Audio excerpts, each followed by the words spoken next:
Thank you, Cindy. And with me, I need to read out the names to get tech running in a good way. With me are today Melvin, Thomas, Evelina, and Naldi. I'm going to briefly introduce the four panelists and the results of their studies. And then I have a few questions which I'm going to pose to the panel. So let me start with welcoming Melvin LaPrade from the National Urban Research Center in Cleveland, Ohio. He wrote a paper on Constructionism 3.0 together with Sherry Lassiter of Fab16, obviously. They retraced the development of constructionism over the past 40-50 years, starting with Logo and the famous turtle, and then linked the development of the FabLab pedagogy values, which are, again, themselves related to critical pedagogy developed by Paulo Freire. And here are those 5 values. Learning is personal, engaging, and motivating. Learning is meaningful and relevant. Learning is interdisciplinary, just like the world. Learning is not singularly focused on curricular content or technical knowledge, and learning should be assessed on the final product, obviously, but also on the process that led to it. Welcome, Melvin. Glad to have you with me. Next up is Thomas Poulin de l'Université de Montréal, and together with colleagues Marine Martel and Christine Dufour, he wrote a paper on littératie numérique, culture maker et bibliothèque, which is digital literacy, maker culture, and libraries. And they discuss 3 crucial ingredients or mechanisms at play in library makerspaces. First, knowledge creation by librarians and members of staff. And this is quite an ongoing process because professional librarians are not professional makers, so they need to learn making as they go along. Like in the second process, knowledge creation by the public, which links to the constructivist and constructionist ideas that Melvin was talking about in his paper. And they use in their text the word apprentissage, which translates as learning, but also translates as apprenticeship. And I quite like this double notion of the word apprentissage. And this comes back in the third mechanism at play in learning in libraries, which they call communauté d'apprentissage, learning or knowledge creating communities. Bonjour, Thomas. Bonjour, merci beaucoup. Next, I've got Evelina Dineva, working at the Jacobs Universität in Bremen in Germany. And together with Christian Faubel and Katja von Roth, she reports from a classroom project, which is called I Can Robot, which they carried out in an out-of-school setting at a community center in the Hamburg neighborhood Heimfeld. These are the learning activities in a global urban context, another layer of the Fab City full stack. And the activities they carried out with kids aged between 6 and 14 years consisted really of 2 things. One was building a robot, and for the nerds, to be precise, this robot was a Breitenberg vehicle. And yes, the connoisseurs know that the Breitenberg vehicle is a not so distant cousin to Pepper's turtle. And the second activity they carried out with the kids is kids acting as robots. And that's really Evelyn's specialty, learning as an embodied cognitive process. Welcome, Evelina. Last, I've got Naldi Carrión from FabLab ESAN in Peru. And together with Cesar Jonathan Norna, Claudia Lovera, and Victor Pimentel, the 3 from FabLab Universitate ESAN, they developed a tool for learning, particularly a tool for chemistry learning for visually impaired students. Collaboratively, they developed, together with chemistry teachers at high school level, university level, both normal vision and BLV, which stands for blind or low vision, a tool for blind or visually impaired students to learn chemistry, to learn about chemical elements. So they printed little balls with 3D printers that represent the chemical elements, and the balls carry on their surface tactile information on these elements, the information that we normally visually abled people would read from the periodical table of elements, which we might remember from our school times. So they tested various types of 3D printers, and in the printing process, these printers create different tactile features just by the way the printing process works. And those features, unintended features, make the balls easier or harder to read, quote unquote. Welcome, Naldi. Thank you, Peter. Welcome all. Great panel on the topic of learning in the Fab context. And we've got a variety of perspectives. We've got, as I just laid out, fabrication for learning in the case of Naldi. We have fabrication as learning in the case of Evelina. And we have fabrication in learning in the case of Melvin and Thomas. We're not going to discuss all the findings in the details. If we find time, we will put the link to all the papers into the YouTube chat. What I'd like to discuss now is what these studies have in common.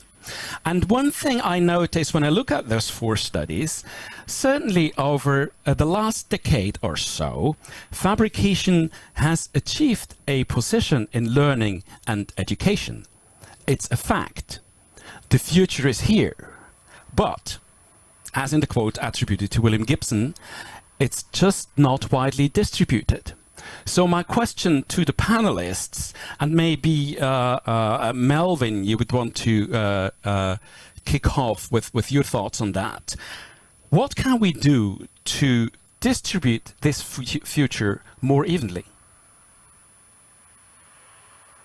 Yeah, one of the things that we talked about, and when we did this paper, we were thinking about the fact that high quality constructionist environments for all children, regardless of their zip code, learning styles, and ethnic backgrounds has been elusive, right? So there is this divide in digital fabrication. So our attempt was to look at the history and try to understand what we can learn from this history as we begin to implement digital fabrication in other spaces.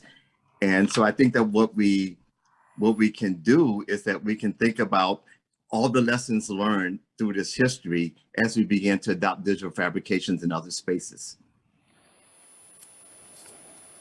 Thank you. Thomas, what would you do?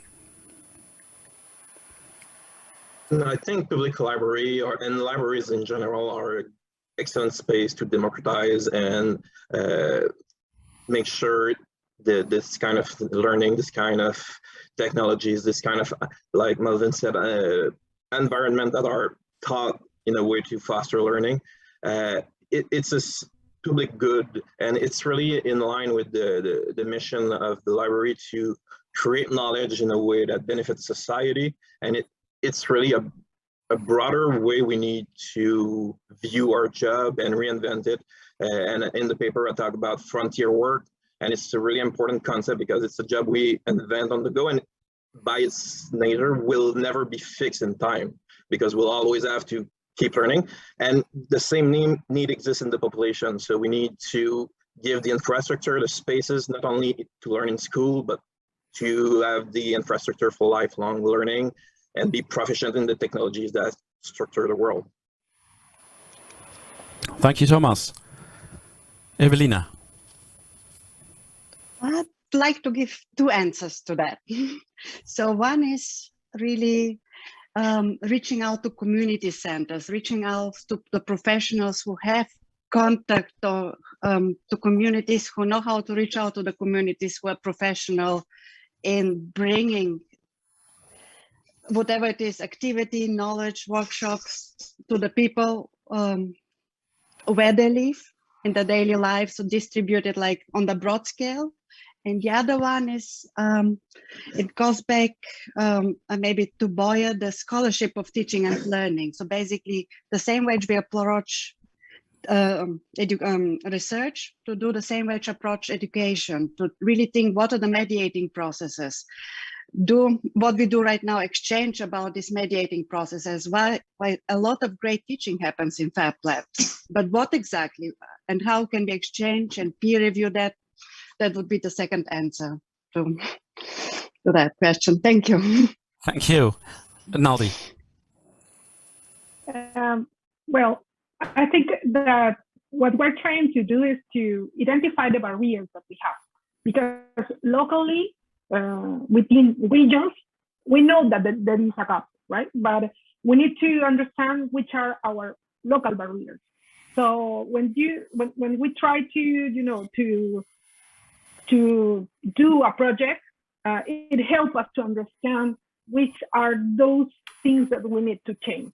That could be fostered by government entities, or could be fostered by any private sector or any organization that could help. But we need to work in a local level. Thank you. That brings me to my second and probably last question in this short panel. I need to give some background there, and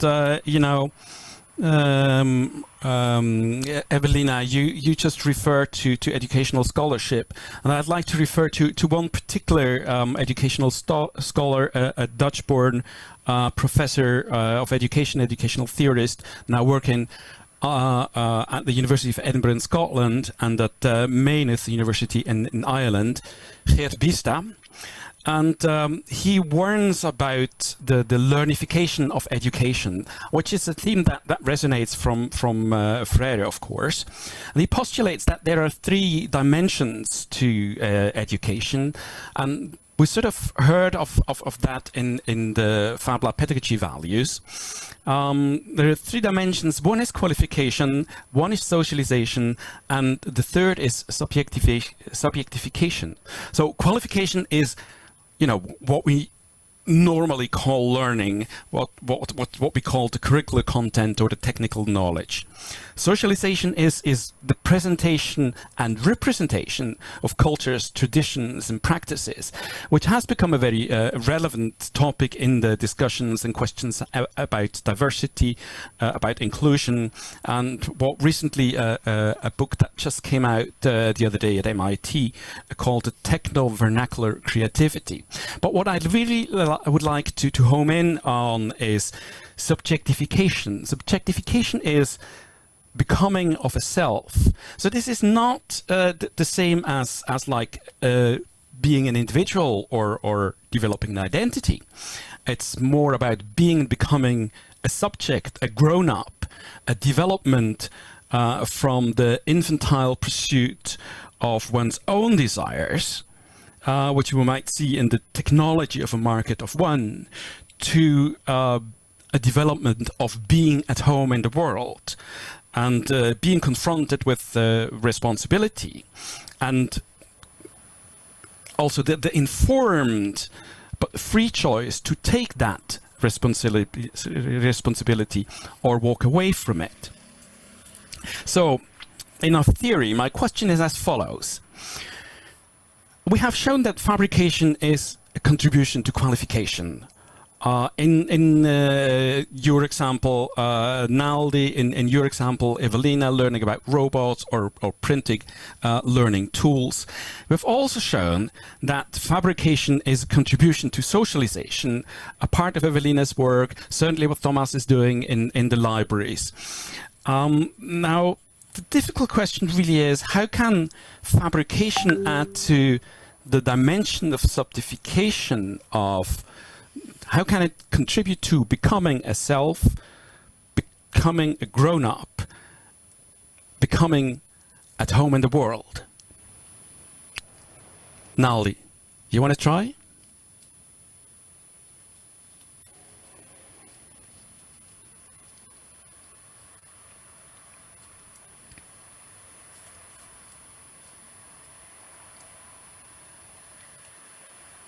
Yeah. Well, I think technology itself helps us to, take responsibility for what we do, what we share with the people. So I think digital fabrication make us also responsible, to create things that could help people to include and become, it's like changing the term of citizenship, right? Because we're trying to transform the way not only we are responsible as what we share locally, but also as we share globally. because we are contributing to the work. Now it's a different approach to possess things, to create things, and to share things. I think that is the main contribution of digital fabrication. Thank you. Evelina, what would be your take on this question? My take would be, I think, empowerment. That's a big theme in our research. So we work, I think we take fabrication, so letting the children or participants in the workshop really do things with their hands, or be robots, make costumes, like this whole experience of fabricating something is basically the first step. But what we also work with is share this with your immediate neighbors, such that you're really aware of what you achieved during your fabrication process. Get immediate feedback from your peers that this achievement is really valuable, and then also share in a broader audience. So we finish with a presentation in front of invited guests, which is like a welcoming environment, but the kids can really be proud of the work they do. So they really become very conscious of the work they do and of what this work does to others. So this communication is really a big part of that as well. So that's my take. And really let them make this very experience. Thank you, Evelina. Thomas. Yeah, I'll go in the same direction.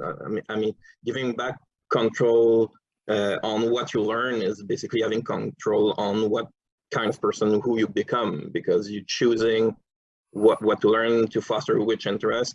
So by giving those kind of learning space in the maker space and libraries and schools, that's the way we can help people become who they want to become, and be in control of the tool they use, the kind of content they consume, the kind of object they make.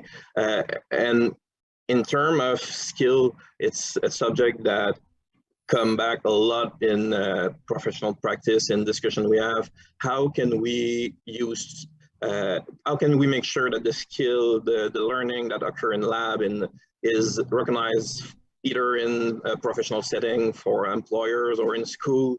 And how do we create a space for the people who learn differently, who have different need or have different context, and they have a right to learn too? So the kind of space we offer, I think, is the key infrastructure for the society we want to build with knowledge. Thank you, Thomas. And Melvin, to you, the last statement in this round. Yes, this is where it's personal for me, right? And this is where we can go back to the notion of, we have a unique window of opportunity here to reimagine fab learning with both fidelity and equity. And I work in urban spaces, in spaces where there are no fab labs, there's no fab equipment, there are no technical assistance around fab learning. And so after the pandemic that has had disastrous effect on Black, Latino, and Indigenous communities, plus the tension around the Black Lives Matters movement, this is a moment where we can begin to think about how to bring the digital fabrication tools into these communities. And one of the approaches that I am really looking at is the notion of leapfrogging, right? The same way that we took, they went from smartphones without going through landlines. I'm trying to find ways that we can bring all the constructionism thinking, digital fabrication tools to these urban spaces and begin to think that process. And for me, it's just a wonderful opportunity working with Scopes and working through the Fab Lab to bring all the expertise of MIT and all that knowledge back to these urban centers and back to these spaces where that knowledge wouldn't be. And then in that way, we can create spaces where the cognitive, non-cognitive, and fab specific skills can be nurtured in an environment, right? So to get to our theme of to provide access to the tools, knowledge, and financial means to educate, innovate, so that anyone can make almost anything. And it's a unique opportunity for me in that regard. That's where I'm trying to put my energy into those spaces and begin to think about how we begin to do that. Thank you, Melvin, for your very personal remarks there. Thank you to all my panelists. Thank you, Naldi, Evelina, Thomas, Melvin. You were a great panel. Thank you very much. And apart from discussing research papers, we have also the best paper awards in this session. And I'll hand over to Cindy to kick off with that.